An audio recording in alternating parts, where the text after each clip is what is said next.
noches, bienvenidas, bienvenides, bienvenidos a la presentación del libro Atravesando la frontera del feminicidio, expresión de la derrota colectiva y masculina, una propuesta de análisis desde el caso boliviano, escrito por Marcelo Nicolás Guerra.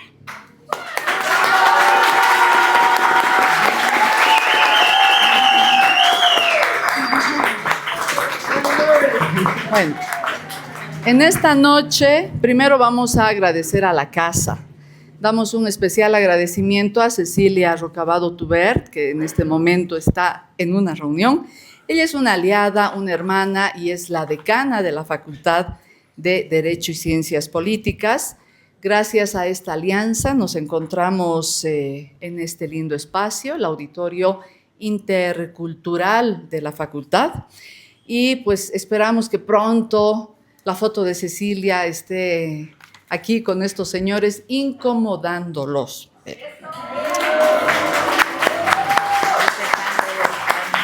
También queremos agradecer a las y los trabajadores de este espacio que están haciendo posible que nos escuchen y que estemos cómodas y cómodos. También queremos agradecerle a otra hermana, otra gran maestra, a Rita Segato. Ella, a pesar de un largo viaje que ha estado haciendo, está ahora aquí y va a estar también en el aula del diplomado Justicia Feminista. Un aplauso para Rita Segato.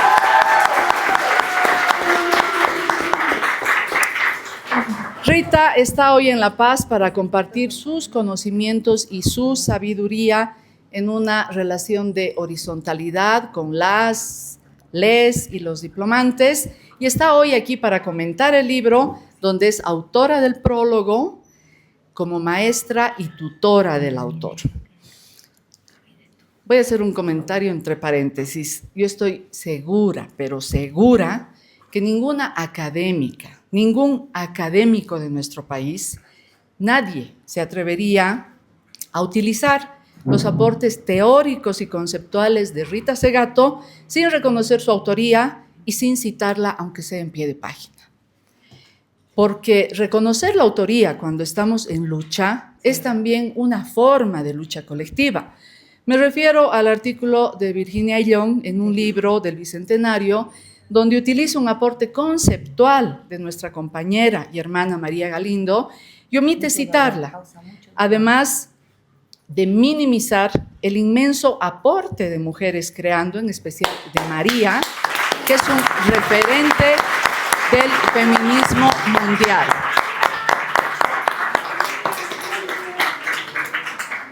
En lugar de reconocer y disculparse, como mínimo, hoy día Virginia Ayllón arma un revuelo en las redes, y esa no es la forma de actuar si estamos en lucha en este sistema patriarcal. Es cierto.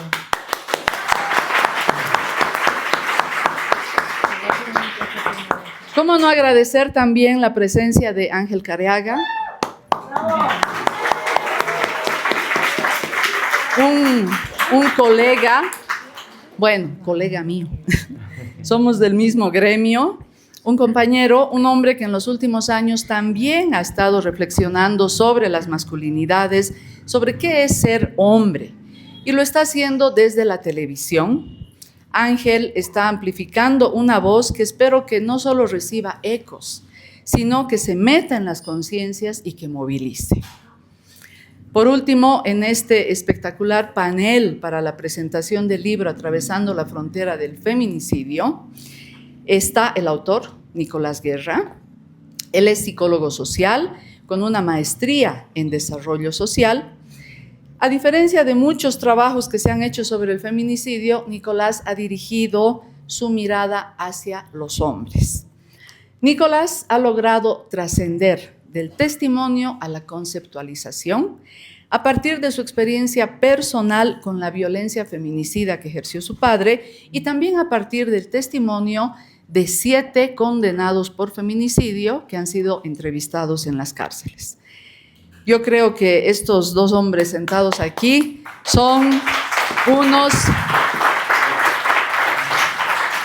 los dos son unos traidores del patriarcado, como nombra María.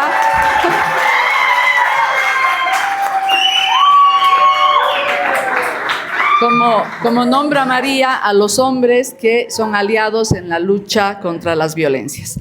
También agradecemos la presencia de todas, todes, todos, y les agradecemos su interés en la temática porque es fundamental en la lucha contra la más brutal expresión de violencia contra las mujeres.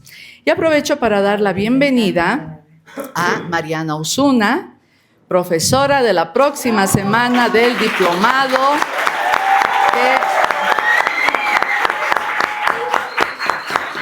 que se vino desde México. Es otra de nuestras profesoras internacionales del Diplomado Justicia Feminista. En esta oportunidad vamos a escuchar primero los comentarios y después al autor. Cada persona del panel va a tener 10 minutos y luego vamos a abrir el micrófono para 3 preguntas. Al final vamos a tener una sorpresa y les voy a ir avisando cuando el tiempo esté por llegar al final. Bueno, entonces, antes de dar la palabra a nuestro primer panelista, voy a leer un fragmento del libro. Los miembros de esta fraternidad, entiéndase, de hombres, más allá de hacer un contrato social entre iguales, hacen un contrato sexual. Establecen una ley que confirma su derecho sexual masculino y asegura un acceso ordenado de cada hombre a una mujer. El derecho sexual patriarcal se convierte en un derecho universal y privado. Así, la sociedad civil en su plenitud es patriarcal, porque su mayor soporte estructural y lo que une a las esferas privada y pública en un todo social es el derecho patriarcal de los hombres. Así, le damos la palabra a Ángel Careaga. Gracias. Hola, hola. Hola, hola, hola. Hola, hola, hola.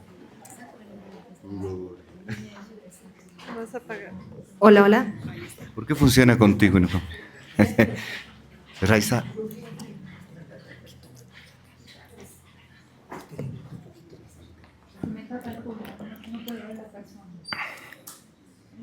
¿Ya me estoy jugando el tiempo o no? Bueno, primero, de verdad, muchísimas gracias por esta invitación. Cuando me he encontrado con el trabajo de Marcelo, me interpeló, principalmente porque creo que Marcelo tiene esta capacidad de podernos involucrar una vez más en la reflexión, podernos provocar una vez más a quienes nos puede llegar a interesar el poder trabajar en el nosotros antes de ver el entorno. Y esa obligatoriedad creo que es la que me ha colocado en el lugar que estoy ahora. Tengo tantos recuerdos de la primera vez que me entrevistó María en esa barricada y cuando me hizo la pregunta de por qué hablaba tanto del tema de mujeres, por qué me interesaba tanto estas dimensiones, mi respuesta facilista en ese momento fue porque soy hijo de una madre soltera. Y me acuerdo que con una agudeza increíble, María me dijo, como cientos y miles de hombres en este país, ¿qué te puede hacer especial en relación a eso? Y fue una provocación que a mí me condujo a verdaderamente salir de esa comodidad del discurso y verdaderamente tratar de descubrir desde aquellos años, María, el por qué me inquieta hablar de esto, por qué me aproxima y por qué me convoca habitar estas dimensiones. Cuando recibo la invitación de comentar el trabajo de Marcelo, mi primer criterio desde luego ha sido no me están invitando por mi vena intelectual, tiene que ser por el lugar que ocupo, lo que estoy haciendo a nivel profesional y eso se concentra en mi trabajo en los medios de comunicación. Y cuando miro atrás me doy cuenta que son 24 años que hago una forma de periodismo y una forma de televisión y una forma de radio que está intentando todos los días aproximarse de la manera más honesta posible a estas dimensiones sociales, a estos debates, a esta problematización permanente de nuestra convivencia, de entender la cultura de paz no solamente como una bandera bonita que puede alzarse y que puede mencionarse, sino que se tiene que trabajar, y para trabajarla no te tienes que acomodar en los discursos, y sí tienes que trabajar de manera frontal, tratando de escuchar absolutamente todas las voces que te puedan hablar al respecto. Y un poco en este sentido me encuentra el trabajo de Marcelo, porque, como se los decía antes, Marcelo una vez más me interpela. Marcelo una vez más se coloca en esta posición de soy el hijo de un agresor, pero quiero ir más allá de eso porque no me quiero quedar en solo ese evento que de por sí puede ser doloroso, que de por sí puede justificar el trabajo que realiza Marcelo de manera tan honesta en este trabajo. Y entonces voy a intentar aterrizar lo que Marcelo ha colocado en su libro desde la dimensión de mi trabajo en los medios de comunicación y comprender inicialmente que somos los medios de comunicación hoy un arma realmente peligrosa que refuerza y que repite permanentemente los ejercicios patriarcales es una preocupación. Porque desde los medios de comunicación tenemos una enorme preocupación por la pauta comercial. Tenemos una enorme preocupación por la estética. Tenemos una enorme preocupación por una vinculación con las nuevas tecnologías que nos permitan hacer mejores primicias, que nos permitan espectacularizar mejor los hechos, que nos permitan tener las mejores imágenes. Y entonces estamos detrás de quién es el ciudadano o la ciudadana que ha filmado mejor o de mejor ángulo con una mejor cámara de su celular un evento que puede verdaderamente lastimar la sensibilidad de las personas, pero la imagen la tengo yo. Y por lo tanto, esa propiedad de esa imagen, porque te nombro reportero, ciudadano, hace que yo tenga muchos likes, hace que yo tenga mucha viralidad en las redes. Y entonces ahí el trabajo de Marcelo primero me cruza en esta irresponsabilidad que tenemos al momento de abordar las temáticas que tienen que ver con la violencia, las violencias, con la torpeza que tenemos al momento de transmitir un hecho que debería verdaderamente erizarnos la piel, como es la muerte de una persona. Y entonces cuando leo el trabajo de Marcelo y encuentro, por ejemplo, la aguda crítica que hace en torno a cómo se han construido estas dos leyes, la de violencia política y la de violencia hacia las mujeres, casi como una forma de argumentar o colocar en un escenario a un sistema que muy hábilmente sabe acomodarse y decir, por si acaso estamos trabajando en este tema, nos estamos preocupando. Pero creo que Marcelo tiene la capacidad de mostrarnos de que, desde luego, son leyes que están ahí acomodadas, colocadas para que la opinión pública piense que se está trabajando en el tema cuando en realidad no se está trabajando. Cuando tenemos una cantidad enorme de funcionarios públicos que ni siquiera conocen estas normas, no las manejan apropiadamente, y tenemos una cantidad enorme de periodistas y de medios de comunicación que más o menos ojean la ley para ver de qué cosa nos tenemos que cuidar, qué no podemos mostrar, cuánto tiempo lo podemos mostrar, qué imágenes tenemos que blurear o qué cosas tenemos que cuidarnos para no infringir la norma. Pero no se convierte en una herramienta que los medios de comunicación utilicemos de manera responsable para informar mejor, para crear contenidos mucho más responsables y que verdaderamente generen, por ejemplo, un puente para que seamos críticos con lo que está pasando en la sociedad. Y esto nos sucede con absolutamente todas las violencias, porque parecería que son las violencias, y especialmente las que se generan en contra de las mujeres de manera sistemática, son las que más nos retribuyen, las que más visibilidad nos generan, las que más, lamentablemente, más cuerpo nos generan. Porque si ustedes se dan cuenta, las redes de televisión, los medios digitales e inclusive los medios escritos que más utilizan la imagen de la mujer, que más violentan la imagen de la mujer, Son increíblemente las redes que pueden tener además casi el monopolio de un debate presidencial, como lo hemos vivido en las últimas elecciones. Y entonces Marcelo, para no desviarme, me invita una vez más a revisar cómo desde la normativa yo tampoco hago mi trabajo adecuadamente como periodista.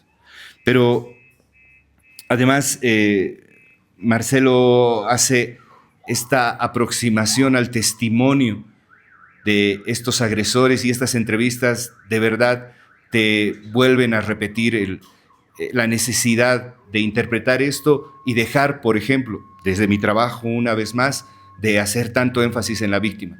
Parecería que nos encanta prácticamente desnudar a la víctima, dar pelos y señales en qué condiciones vivía, dónde estaba, cuándo trabajaba, cuándo estudiaba, qué condiciones tenía, con quién vivía, pero del agresor no conocemos casi nada. Y si Marcelo no nos aproxima a partir de estos testimonios y de esto que deja en esta publicación, a lo mejor nunca nos vamos a enterar ni nunca nos vamos a preocupar por el perfil del perpetrador, por el perfil de esa persona que tiene la frialdad de quitar la vida, pero además la capacidad de encontrar, antes que una auténtica responsabilidad por sus hechos, antes que una reflexión a partir de una detención o una pena que pueda estar cursando en un centro penitenciario, lo que sí parecería que le pasa a casi todos los agresores es que pueden encontrar argumentos para justificar y para explicar cómo es que le han quitado la vida a una persona. Y este aporte que hace Marcelo en el libro es importantísimo. Y yo esto sí lo haría viral. Y esto sí lo apoyaría mucho en la posibilidad de quienes se están educando, de quienes se están formando o de quienes queremos tener un ejercicio tan visible como la participación en los medios de comunicación. Deberíamos verdaderamente partir a raíz de estos hechos, a raíz de estos testimonios. Y tal vez cambiaríamos nuestra forma de marcar nuestras prioridades al momento de escribir un reportaje, de hacer una nota, de titular una noticia. Porque es impresionante cómo los títulos pueden llevarte rápidamente a la reflexión de ¿y qué hacía a las 4 de la mañana esa chica sola en una calle? Y esa es una responsabilidad entera de los medios de comunicación, de sus periodistas, de sus jefes de prensa, de sus directores de contenido. Porque hoy estamos trabajando desde la banalidad que nos permita ser virales y no desde la reflexión de que somos instancias que generan opinión pública, de que verdaderamente marcamos esto que luego se va a comentar en la mesa del desayuno, en la mesa del almuerzo, que se va a reflexionar con los hijos, con la esposa, con el esposo, con la pareja. Entonces, yo siento que el trabajo de Marcelo me ha movilizado hacia estas dimensiones que agradezco mucho. Y si tengo que hacer ya un comentario personal, ¿cuánto tiempo me queda, Henry? ¿No estoy bien? 2 minutos. ¡Wow! Si de verdad puedo hacer un comentario en torno a lo que me deja como principal provocación el trabajo de Marcelo, es reflexionar esto que llamamos los varones hoy masculinidades. Y tratamos de patinar un poco entre las masculinidades positivas, las otras masculinidades y no sé qué. Y yo siento que si los varones no abrimos un espacio honesto de reflexionar nuestro comportamiento, de reflexionar cuánto nos impregna este sistema y desde luego nos acomoda en... Sí, sabes, Rita, que tengo mucho miedo de que cuando se habla de la masculinidad en torno a toda la carga que nos genera, todo lo que nos cobra la sociedad siento que podemos también como que justificarnos o hasta victimizarnos. Y tengo mucho miedo porque es una línea muy delgada y en la que los hombres tenemos hartas habilidades de acomodarnos. Porque lo más hábil en este momento sería reconocer que somos víctimas. Y podríamos agarrar aspectos muy rapiditos, ¿no? El durar en la cama, el no perder tu trabajo, el ser el más fuerte, el ser el más rápido en el auto.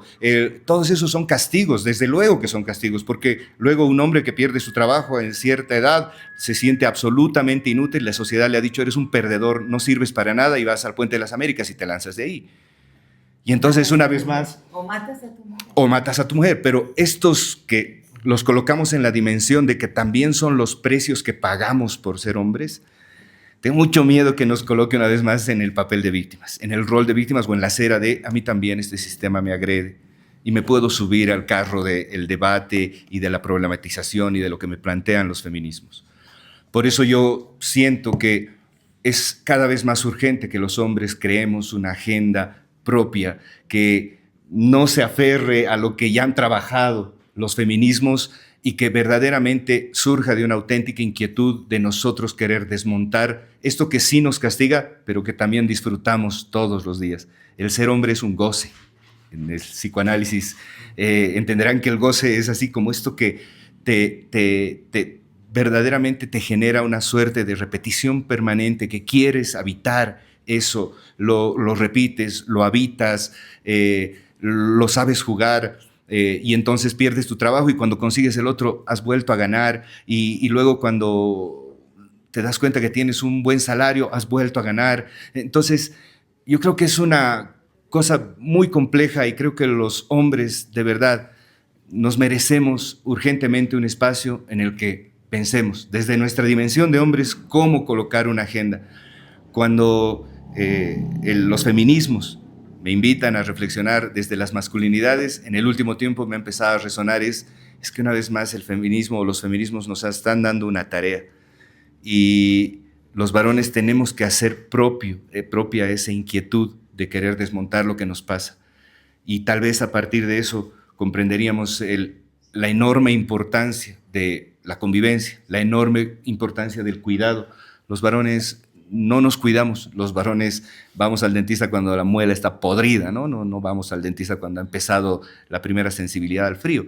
Y esta puede ser el mejor ejemplo de mostrar cómo en la vida no vamos hasta que tenemos algo realmente podrido. Y a lo mejor, como dice Rita, terminamos con la vida de personas, pero porque estamos verdaderamente afectados. Pero esto que no nos coloque en la dimensión de víctimas del sistema, que nos coloque en la dimensión de ser responsables también de toda esa comodidad que nos genera también este sistema y que nos hace habitar acá. Eso, gracias.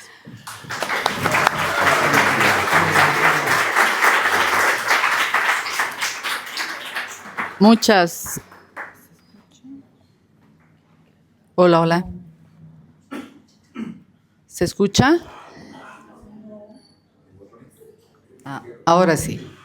Muchas gracias, Ángel. El rol de los medios en la lucha contra la violencia o el mantener la situación como está es un tema importantísimo. Y también los mandatos patriarcales que también acatan los hombres cuando no hay estos procesos de reflexión, ¿no?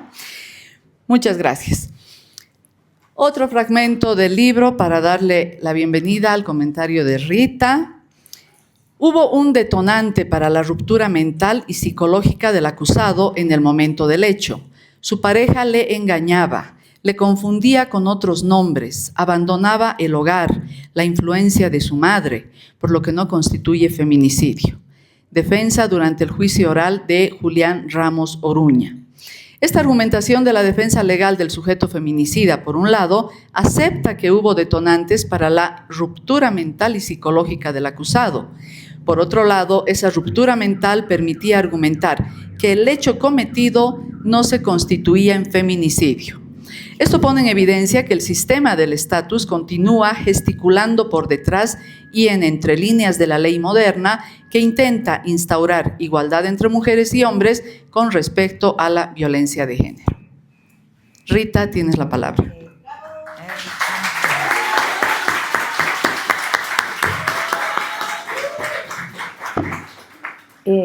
Bueno, yo tengo aquí unas notitas un poco dispersas.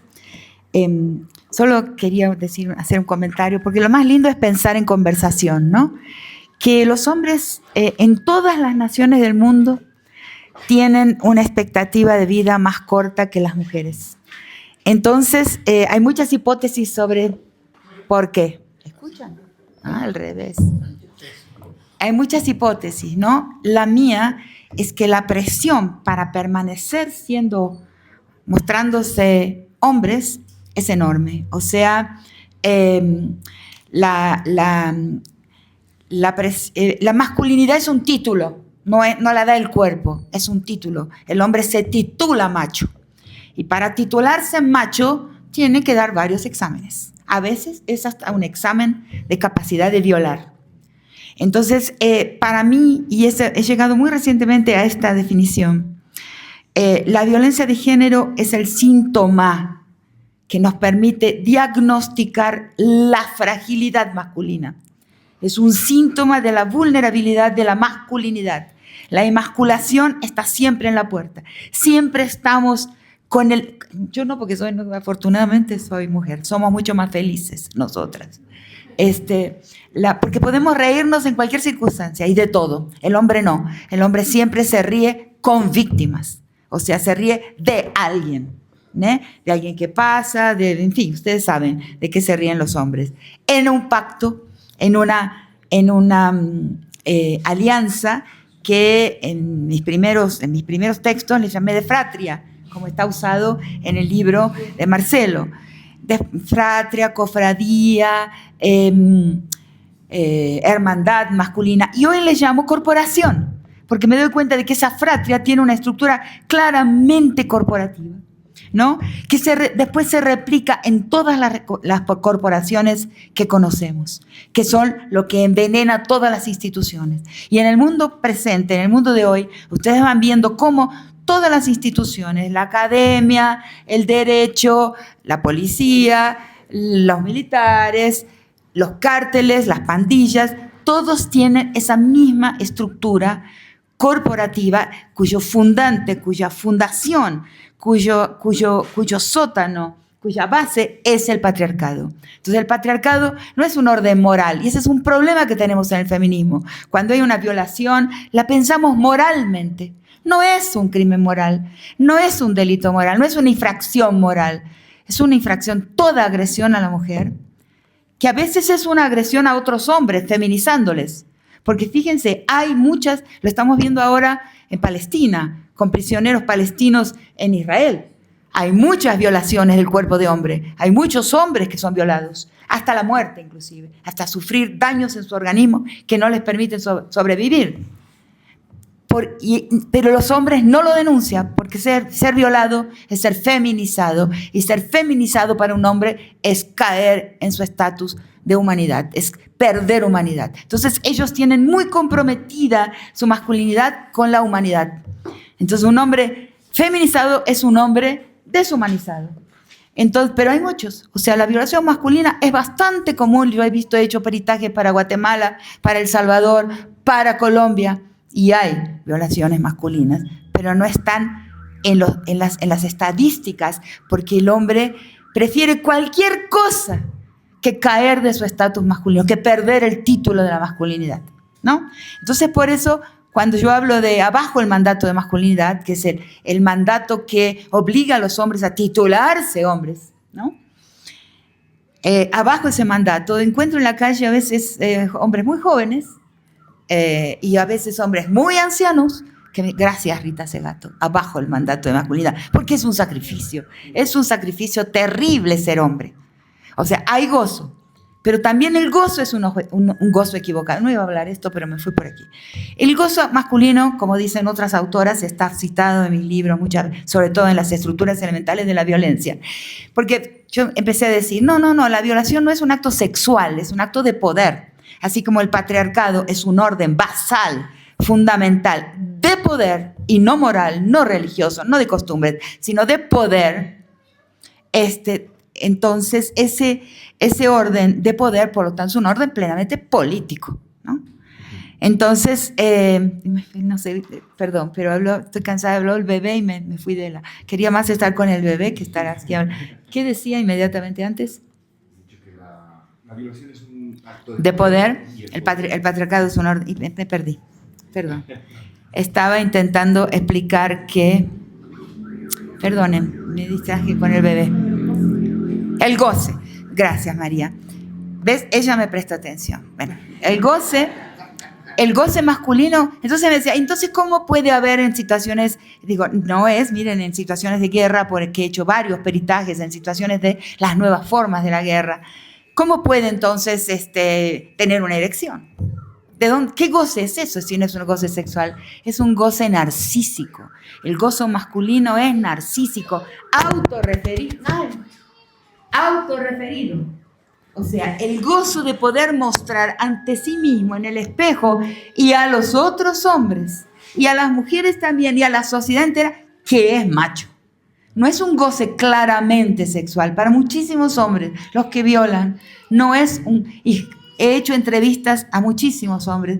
El goce que entendemos como sexualidad, que es la relación entre dos cuerpos, la relación entre dos personas, no aparece ahí descripto de esa forma. Más bien aparece descripto como una exhibición. La violación es un espectáculo de masculinidad para adquirir una titulación frente a los ojos de los otros hombres y ser feliz mostrándose a sí mismo que tienen poder. ¿Entienden? Hay que entender eso y los hombres tienen que entender eso porque cambia la vida y cambia el mundo. Y ese es, y tiene que ver con tiene que demostrarlo porque si no, el hombre es frágil. Es frágil. O sea, es verdad lo que decís, concuerdo se dice en español, concuerdo con que muchos hombres van a hablar de que la mujer lo perjudicó, lo hizo pasar un mal momento, porque hablan desde la perspectiva de tener que demostrar al mundo que tienen una propiedad sobre un cuerpo femenino. O sea, que tienen una capacidad de dominación, y cuando la muestran y la demuestran, que es en el último momento, en el mismo instante, que en el que llamo el tip of the iceberg, allí en la punta del iceberg, que tienen que demostrarlo, pero en general lo demuestran con las otras potencias masculinas, porque la primera es la sexual, la segunda es esta, que es la envergadura, o sea, el poder físico, ¿no? La tercera es la potencia bélica, ¿no? La cuarta es la potencia política. La quinta es la potencia económica, ¿no? Que ese es uno de los problemas que está para mí por detrás del aumento de la agresividad masculina. Cada vez menos hombres tienen potencia económica. ¿Por qué? En relación con la aceleradísima concentración del capital. Entonces, cada vez menos hombres son dueños de algo. Eso tiene que ver con el proceso económico y eso es muy importante para el feminismo, que podamos vincular la cuestión de género con la cuestión política en sentido amplio. Entonces, cada vez menos hombres tienen la potencia económica por una situación del presente, de la acumulación, concentración y la existencia de dueños económicos de la vida y la muerte. Entonces viene la económica, después viene la potencia moral, porque la posición de juez, aunque sea una mujer, con un organismo de mujer que ocupe esa posición de juez, los cargos tienen género y tienen raza. Entonces, en lugar de la mujer secuestrar y modificar su cargo, es secuestrada y dominada por el cargo que la blanquea y la masculiniza. Y es muy difícil de evitar eso, porque eso está en la estructura de las instituciones. Entonces, ahí viene la moral. El juez es siempre un hombre, aunque sea alguien con pollera y con vagina, ¿no? Y la séptima, la potencia intelectual. Esta venía antes. O sea, yo soy profesora muchos años, y me di cuenta por mucho tiempo que para la mujer presentar su potencia teórica, porque la teoría es el mayor poder que existe, porque la teoría nombra la realidad y traza la historia. Entonces, nombra el pasado, el de right to narrate, dicen los autores en inglés, el derecho a narrar en general es masculino. Y quien narra construye el pasado y traza el camino hacia el futuro. Y el derecho a la narrativa es la teoría en las humanidades. Entonces, raramente es una mujer quien tiene ese derecho a la narrativa, a narrar, ¿no? Eso es muy importante saberlo, porque una vez que lo entendemos, ahí podemos hacer modificaciones, pero sin entenderlo claramente, no.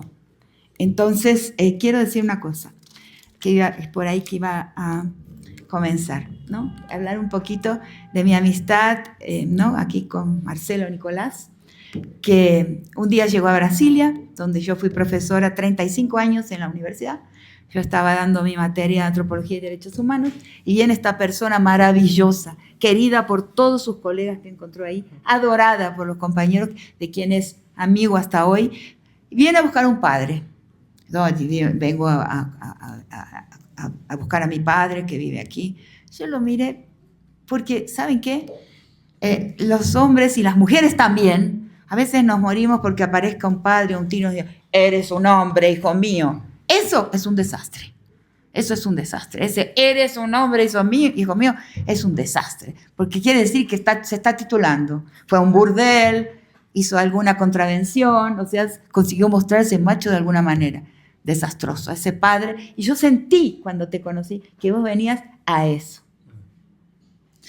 Y la vida me dio la oportunidad por diversas cosas y por la manera en que ejercí mi profesión de profesora, llamarte un día a mi casa y decirle, ¿qué buscas acá en este país? Vos tenés un gran país, Bolivia, inmensamente superior a este, porque hoy, en este día, que hace muchos años ya, es la proa de América. ¿Y para qué buscas un padre vos?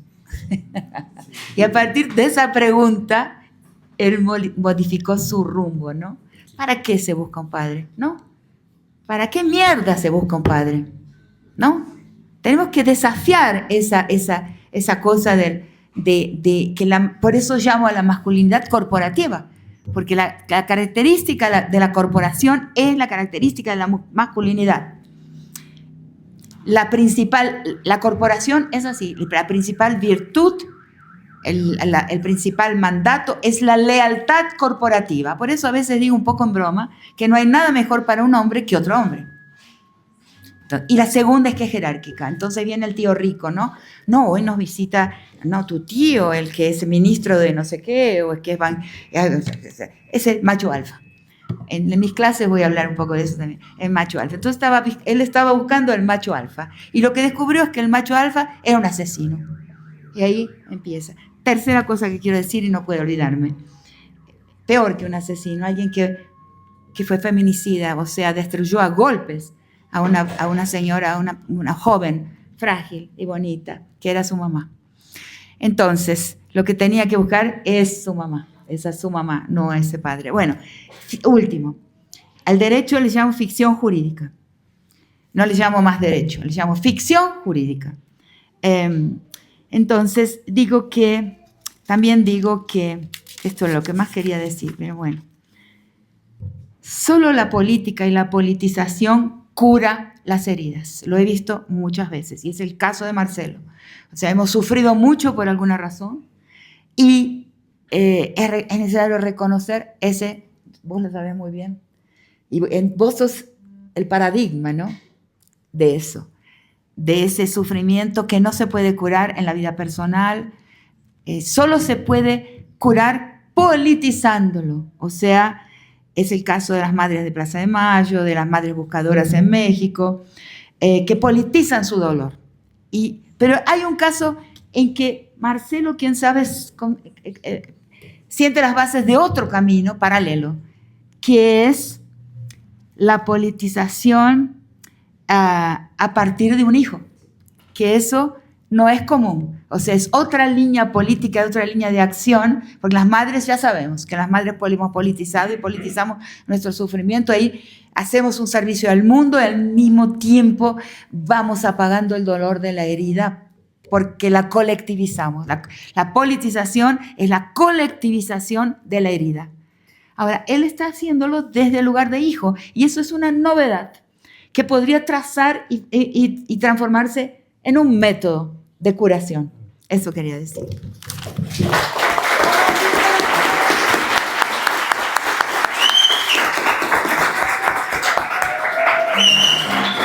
Bueno. Muchas gracias, Rita. Como les decía antes, no solo comparte conocimientos, sino la sabiduría que ha ido adquiriendo en toda esta increíble trayectoria que tiene Rita. Otro aplauso. Ay, no.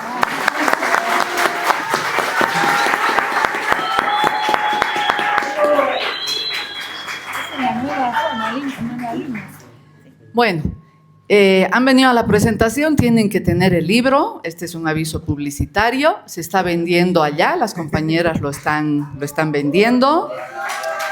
Así que aprovechen y se van a enriquecer mucho, sobre todo a quienes están pasando el diplomado, con esa mirada que le ha explicado tan bien Rita, ¿no? Esa mirada sobre los hombres desde el hijo para explicar el feminicidio.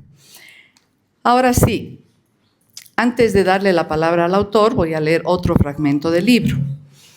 Dice: este libro da cuenta de un esfuerzo intelectual sostenido, de una cuidadosa articulación de ideas, de una investigación meticulosa y, tal vez lo más relevante, de un compromiso ético por contribuir a la superación del patriarcado. En esta obra, el autor no solo nos ofrece un trabajo primoroso y riguroso, sino que también se involucra de forma subjetiva al compartirnos su propia experiencia, algo que valoro especialmente. Esta es un fragmento del otro prólogo escrito por Danu Gontijo, que también ha sido parte importante en el camino de Nicolás. Tienes la palabra, Nico. Gracias, Helen. Gracias.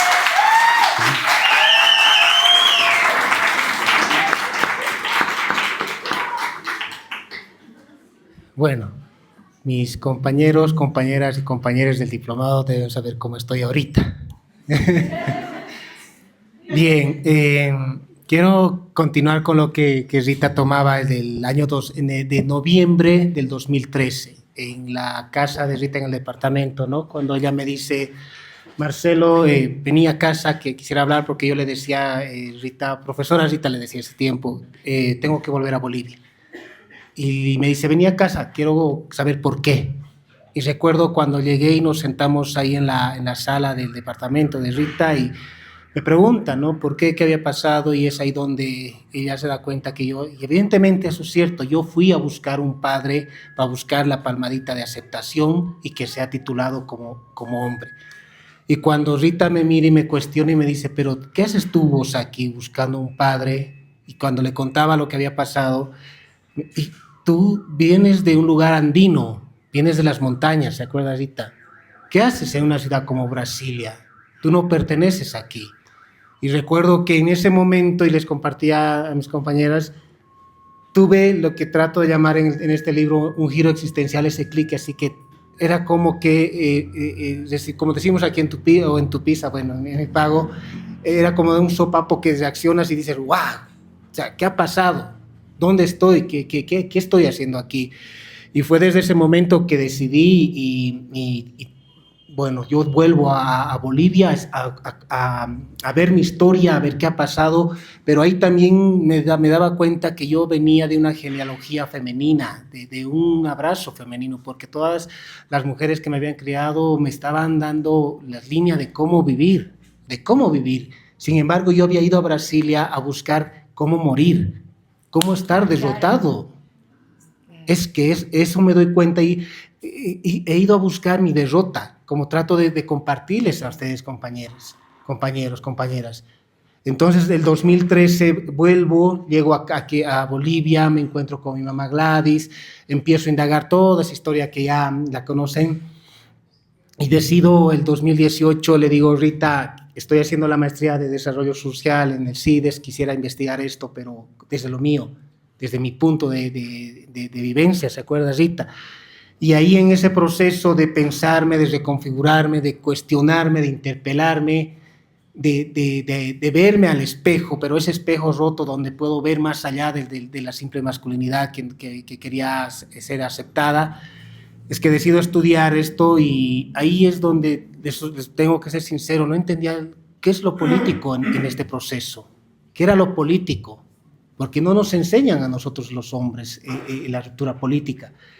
Y ahí iba pensando, y bueno, cuando escribía dije: lo político de salir de lo personal, de esta historia personal y a trascender a lo público, era político en el momento en que yo decidía recuperar la memoria y la dignidad de mi mamá Nancy y compartirla y sanarme.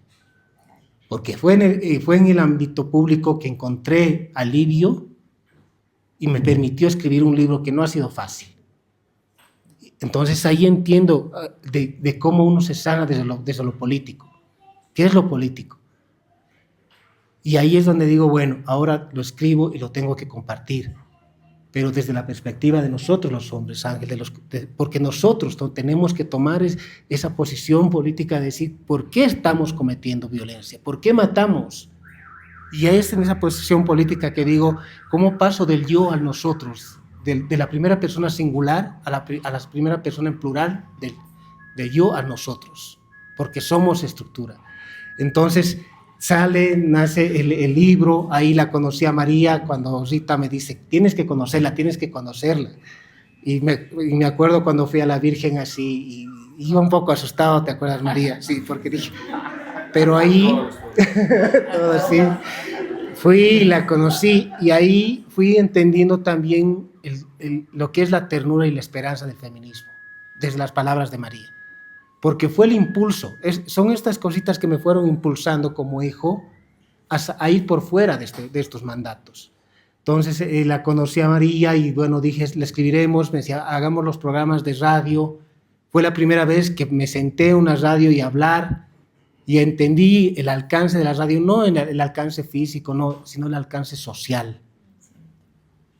Y el alcance afectivo de ser disidente, como dice Danú en el prólogo, disidente de estos mandatos, de este patriarcado, para ser nuevamente reexistente de algo. Entonces llego a escribir el texto y bueno, ahora cuando entré a esta sala y la veía a María cuando hacía los cuadros, y me hizo recuerdo algo que hace un mes y medio más o menos, ¿te acuerdas, María, cuando me hacías una entrevista me decías, ¿por qué no vas a Calauma a presentar el libro? Y cuando estaba en Tupiza dije, ¿por qué no voy a la frontera en Villazón con la Quiaca y entro a la carceleta de Villazón a presentarla? Después del 2020, que fue la última vez que ingresé a Chonchocoro, me fui a la cárcel de Villazón, que pensé que era una carceleta pequeña. No, era una cárcel de alta seguridad. Entro con el libro porque había solicitado el permiso para ir a hablar de este libro con los sujetos que estaban ahí. Entro y el oficial me dice, ya, ¿con cuántos va a hablar? Con los que estén presentes. Ah, bueno. Entro y los hace formar en fila a todos los sujetos, como 300. Y le pregunto, ¿cuántos feminicidas hay aquí? Deben haber unos 100, 110. Entré a la cárcel y los veía así, y veía sus rostros, y veía el rostro del hombre derrotado, que es lo que trato de compartir en este texto. Veía el hombre de los hombres derrotados porque ellos han sido leales a una estructura masculina que lo único que nos pide es morir por esa estructura. Y cuando entré acá me di una vueltita y me pueden creer que veo en estos cuadros la misma mirada de esos sujetos en la cárcel de Villazón. Es lo mismo. Es así porque los miro desde el primer señor hasta el último que está allá. Me he sentado aquí y vi y digo, ¿es la misma mirada de esos sujetos privados de libertad en Villazón o los que vi con los que hablé en Chonchocoro? Y no encuentro una diferencia básica. Porque esta es... Exacto. Entonces digo, estoy sentado acá y cuando veo el cuadro acá atrás, entonces voy entendiendo lo que es la justicia patriarcal y a dónde nos lleva esta justicia patriarcal. Entonces, de este contexto paso a comentarles rápido lo que está en este libro y lo que trato de mostrar desde la defensa, desde escribirlo, desde la radio. Una cosa quiero. Perdón, precioso hermano. Danú también fue mi estudiante. Los dos son estudiantes. Sí. Y yo ahí creo que, hablando con Rita, Rita tiene la gran virtud y es la alegría que nos da porque nos teje comunidad. Es una tejedora. Nos restituye el tejido comunitario. Porque así como me decía, tienes que conocer a María, me decía, tienes que conocer a Danú. Y fue así que nos encontramos con Danú y ella es parte del texto, es un lindo prólogo, me compartió y hasta ahora ella es mi tutora y mi guía en la tesis doctoral que estoy haciendo.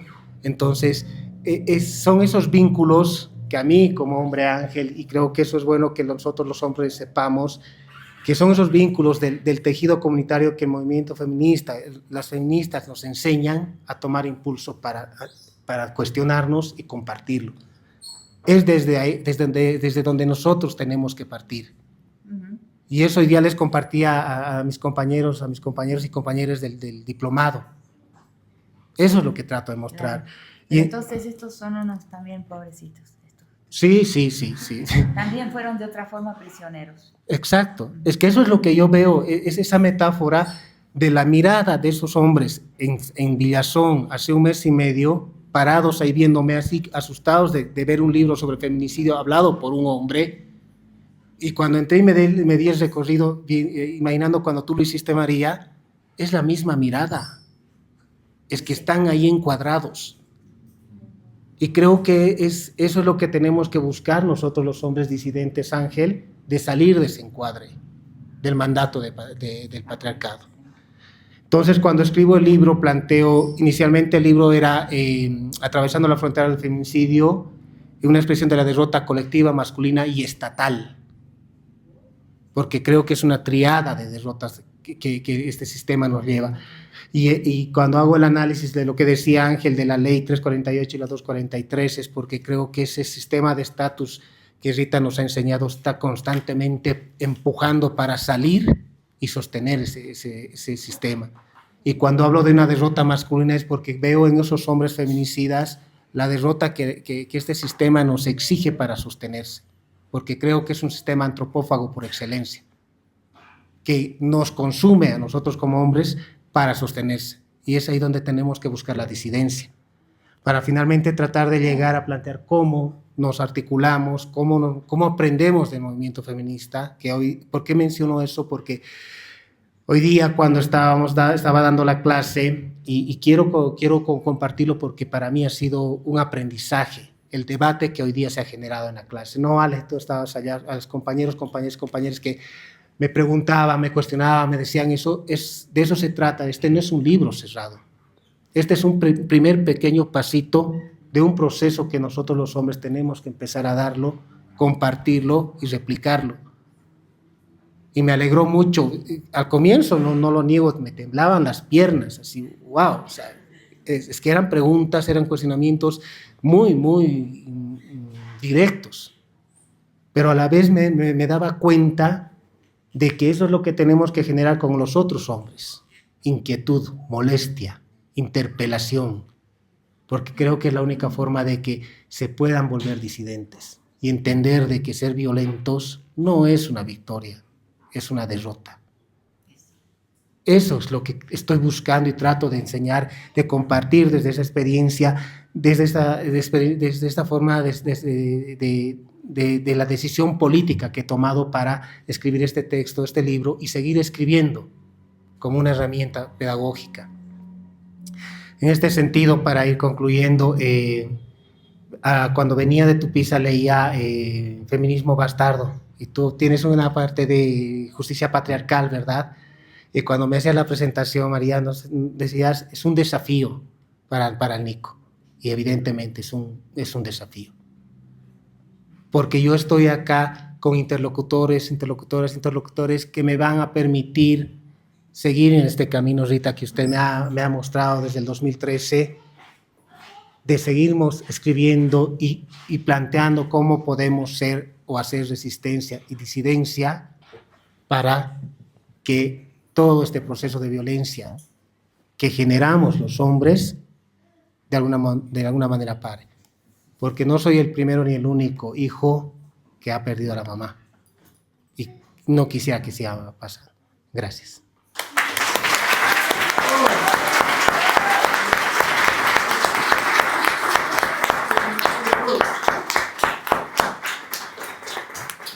Muchas gracias, Nico. Bueno, quienes nos hemos perdido ese debate, pues, a ver, vamos a tratar de que las preguntas que van a venir de las personas asistentes un poquito nos acerquen a eso.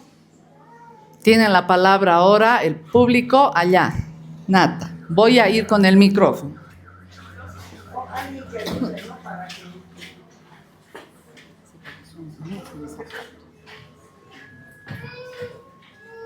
Gracias. ¡Uy! Se cayó. Bueno, gracias. La pregunta va para Ángel. Sí, Ángel. Mi pregunta es, ¿cuál es tu derrota masculina? ¿Y qué consecuencias has tenido o has vivido por ir en contra del patriarcado, o si vas en contra del patriarcado. Eso. Gracias, Nata. Creo que una de las derrotas que seguramente seguiré tratando de superar es, desde luego, ser parte del paisaje al final del día. Porque, de alguna manera, a pesar de mi rebeldía y haber logrado no utilizar terno y corbata para conducir un programa de análisis de la noche, como todos los varones lo hacen, eso es una cosita al lado de todo lo que al final del día termino seguramente cumpliendo y siendo genuflexo para a lo mejor intentar estar dentro de un sistema de medios de comunicación que es altamente castigador. Entonces, a veces, no sé, medito y digo, de los 10 programas que puedo hacer, a lo mejor en un par logro introducir algo en agenda, logro colocar algún tema, logro decir algo con lo que verdaderamente me siento identificado. Es muy probable que todavía 8 de cada 10 programas que hago, 8 de cada 10 entrevistas que llevo adelante, estén todavía siendo rehenes y siendo absolutamente presas de ese sistema de medios de comunicación en el que estoy. Esa seguramente es mi principal derrota, aceptar que para estar allá adentro tienes que jugar también ese juego. ¿Y cuál era la otra pregunta, perdón? Bueno, la más básica y seguramente reduccionista es masista, ¿no? Y la verdad es que en el último tiempo, cuando la gente me dice masista, digo, ¿qué valor enorme le das a una tienda política que lo último que hace es instalar alguito de reflexión en torno a estos temas? Pero si te viene bien decirme masista, si haces catarsis, pues está bien, seguí haciendo catarsis. Luego progre, luego zurdo, luego todas estas cosas, ¿no? Tibio. Yo la verdad es que en este tiempo he aprendido a disfrutar de esa frustración. Si la gente verdaderamente siente que por los calificativos, las etiquetas, van a sentirse un poco mejor con ellos, van a liberar un poco sus frustraciones, sus miedos, sus culpas, su mirada estrechita, pues que lo hagan. Yo la verdad es que prefiero pensar que estoy metido en un sistema y que algo incomodo, y que algo provoco, y que algo se moviliza, y si está sucediendo, pues habrán valido estos casi 24 años de hacer esto, ¿no? No sé si te he respondido, pero es eso. Gracias, Nata. Gracias de verdad. Otra pregunta. Quiero hacer un comentario sobre esto que se me ocurrió ahora escuchándote. El problema es que hasta que no se llega a la tragedia, no viene la reflexión. O sea, estamos viendo que personas que llegaron a la tragedia personal o al dolor personal, bueno, entran en la reflexión, ¿no? Y para los otros el mundo continúa. Ese es el problema. ¿Cómo rompemos esto? ¿Cómo rompemos esto de que se necesita una tragedia para ponerse a pensar? ¿No? Gracias, Rita. Tenemos 2 preguntas más. ¿Quiénes las aprovechan? Bueno, parece que quieren explotar todas las preguntas en el diplomado. ¿Dónde? Aquí.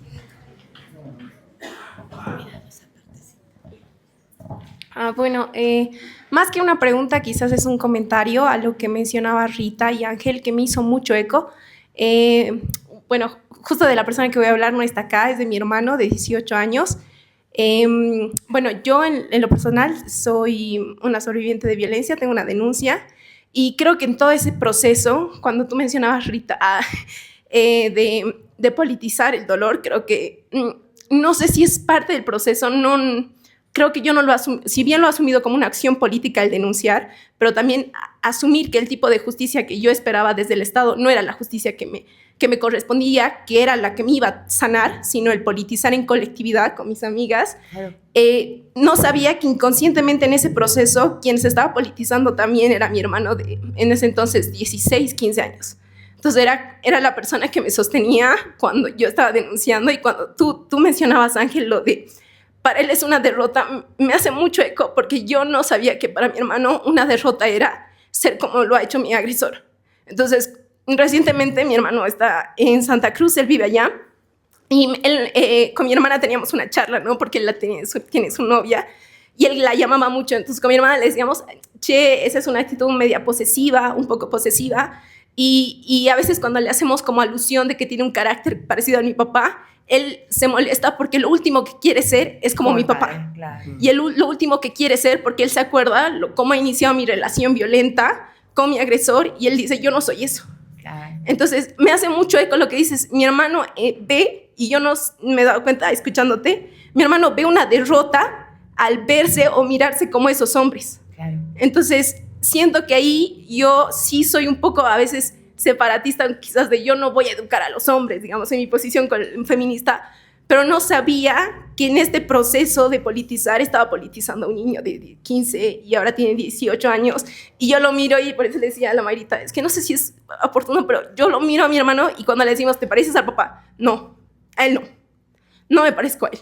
Y siempre nos tiene como figuras a mi mamá y bueno, a mi hermana y a mí, y dice, no, yo soy. Y sus trabajos de la universidad, recientemente hay uno que hacía de la economía informal y ponía como ejemplo a mi mamá, quien muchos años también se ha revelado con eso, porque mi papá pierde eso, el poder económico, porque renuncia a su trabajo, entra en un área informal, pero trabaja con mi mamá. Entonces ella es como, le ha dado vuelta a esa idea, y mi hermano es como, no, yo tengo una figura, y no busca una figura paterna, porque mi papá no es malo con él, pero es como, él busca lo que no quiere ser en mi papá. Y para mí eso es muy lindo, o sea, como que yo lo quiero llamar, y dije, o sea... Es un proyecto político. Claro, y yo digo, yo no lo he hecho. O sea, y eso es admirable, porque son ustedes, que es eso, creo que el feminismo ha hecho un poco, o sea, ha empezado a maternar de nuevo a los hombres de alguna forma, y decirles, esto no lo hagas. Pero mi hermano ha dicho, no, yo no, y me hace mucho eco. De verdad creo que el accionar político que tienen las mujeres también tiñe de alguna forma a sus hermanos.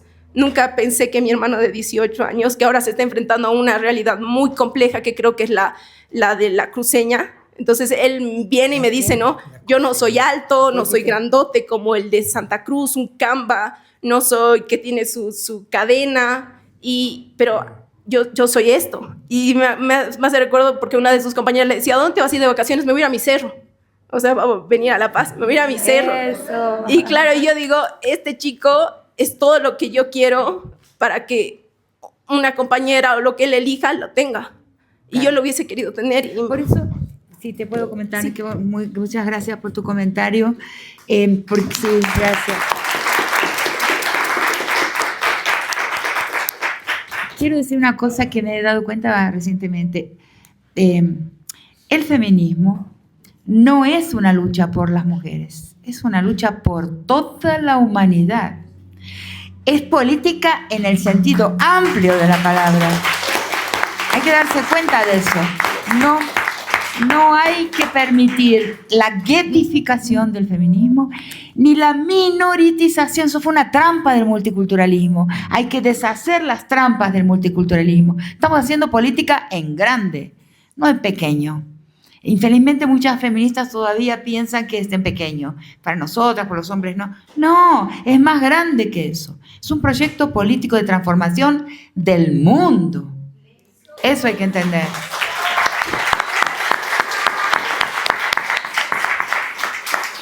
Allá está la última pregunta, la más lejana.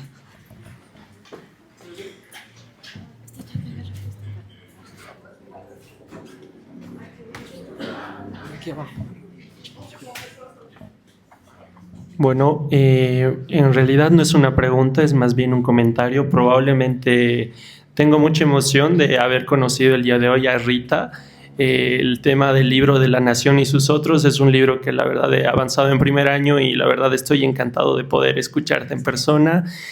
Ángel, también es como que no me conoces, pero yo te conozco en el tema de la televisión. He visto tu programa de Acceso, sí, me encantaba. Y gracias, profe Nico, igual por el tema de la disertación de esta semana. La verdad he aprendido mucho y gracias por el diplomado, la verdad me encanta.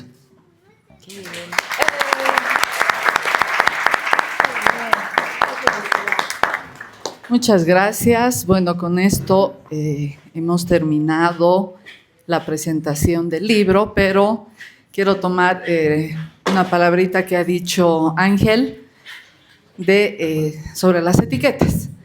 Y esta noche yo creo que podemos ponernos 2 etiquetas: rebeldes y felices. Y para ser felices y para generar más rebeldía, qué cosa mejor que la música